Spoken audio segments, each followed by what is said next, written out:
we are going to paraphrase this response, which belongs to a qualitative chart, in this case, a map. All right, let's see. Step by step, let's do this together.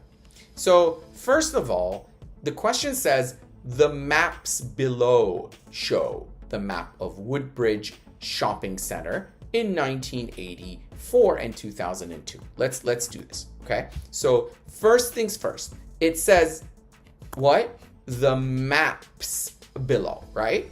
The maps can be changed to these illustrations, perhaps, right? So let's try to use these illustrations. Okay, below, we always drop below. Show, illustrate. Is that a good verb to use? These illustrations illustrate? Well, no, we have another verb, depict, right? And then it says the map of Woodbridge Shopping Center. So I'm going to say the plans for Woodbridge Shopping Center. Now, don't worry about repeating names and the head noun. So for example, if the question says the bar chart shows the number of students, don't paraphrase the MP core. Don't paraphrase students.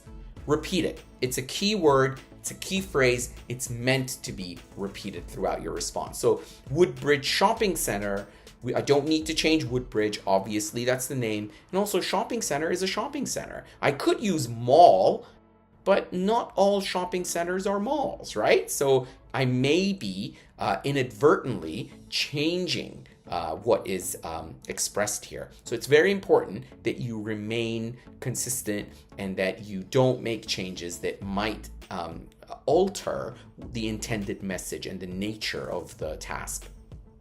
Okay, and then it says in 1984 and 2002. So instead of saying in 1984 and 2002, I'm going to say in 2 different years. Okay, and I can also add some additional changes of my own. Depending on your level of English, you can do this. But if you want to be very safe and you're not sure or you don't want to risk it, then don't make any changes beyond what I've taught you in today's lesson. So just stick to whatever you see in this video. But if I wanted to make some additional changes, I could say these illustrations depict the plans for Woodbridge Shopping Center in 2 different years. The additional change that I would like to make is depicts the plans, and we could say upgrades or changes to, or perhaps depicts the plans for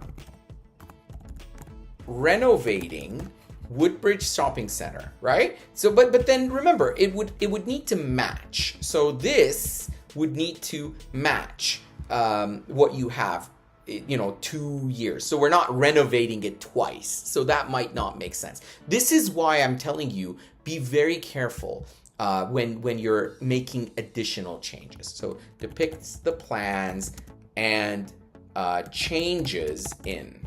So we could say the plans and changes in Woodbridge Shopping Center in 2 different years. So just showing you how you could rely on your own general English to go beyond what I've taught you in this video. But it's very important that you remain mindful of the fact that additional changes could ruin everything, because if you make a change and then there happens to be a grammatical mistake associated with it, then that's going to be problematic.